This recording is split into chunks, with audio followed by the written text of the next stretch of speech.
Hi Enablers, Mike Kunkel here with a message about the flavors of sales enablement.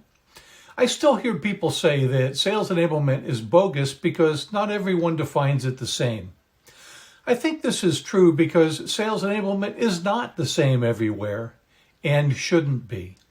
It's a little like the parable about the 5 blind men sitting around an elephant touching different parts. It's a tree trunk. No, it's a snake. No, it's a rope, and so on. There are 2 other factors that come into play here for sales enablement that shape this.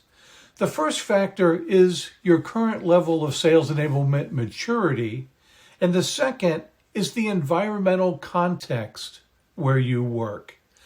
Let's talk about the maturity levels first. First up is none. There's no enablement here. You just leave your sellers alone and let them sell. The second is random.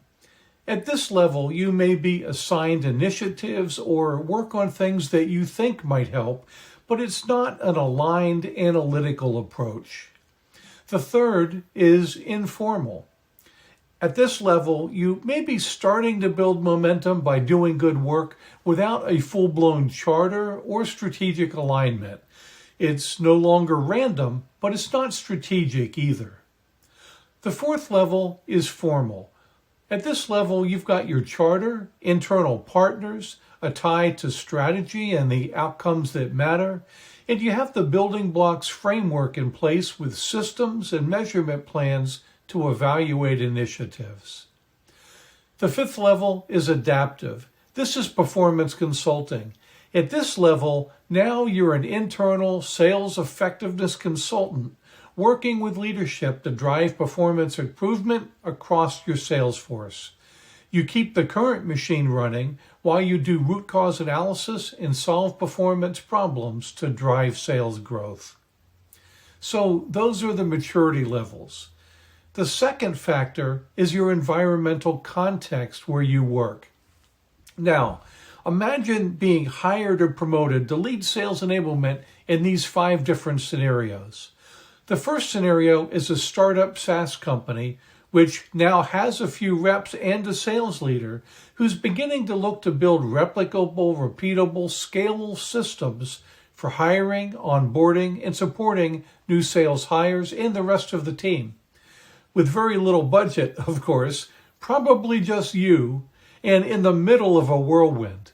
It's going to include building everything from scratch with very limited staff or resources in a fast-paced, ever-changing environment. The second scenario is a stable, established SMB in a mature industry that is curious about how sales enablement can help them adapt to the changes in buyer behavior and become more profitable as they navigate uncertain economic waters. The third scenario is a private middle market firm whose growth is slowing and is driven by a small core group of top performers.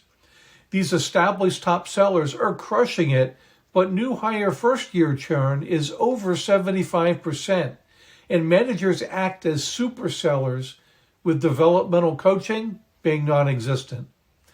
The fourth scenario is a mid-stage high-tech rocket ship that, due to innovative product-led growth, is exploding in the market and growing like a weed. They'll be doing a lot of hiring and onboarding, and frontline managers will likely struggle to keep up with supporting all of these new hires. The fifth and final scenario is a public Fortune 100 corporation with established systems, processes, and practices, but still likely an uncoordinated mix of sales methodologies and a gaggle of tools in place, sometimes with multiple tools in the same category being used in different divisions. Just because things are established doesn't always mean they're being done well, but someone very likely will feel ownership of this is how we do things around here, and there are political sensitivities and other bureaucratic factors in play. Now, these are just 5 possible examples, and if we tried, we could probably both think of a dozen more. Think about how these different scenarios are so radically different and what sales enablement would need to do and be and accomplish in each. Knowing sales enablement as you do, think about how you would need to prioritize and operate differently in each scenario. There are always patterns and similarities, but sales isn't the same everywhere. Companies aren't all the same, and sales enablement isn't either.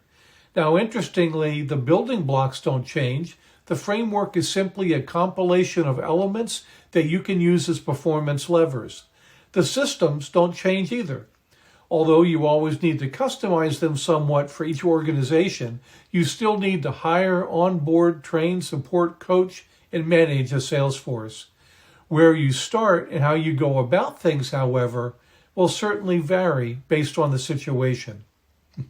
Now, this explanation certainly isn't something your grandmother's going to understand at Sunday dinner, is it? But as I often say, we have to understand the complex stuff about organizational performance improvement to make it easier for others.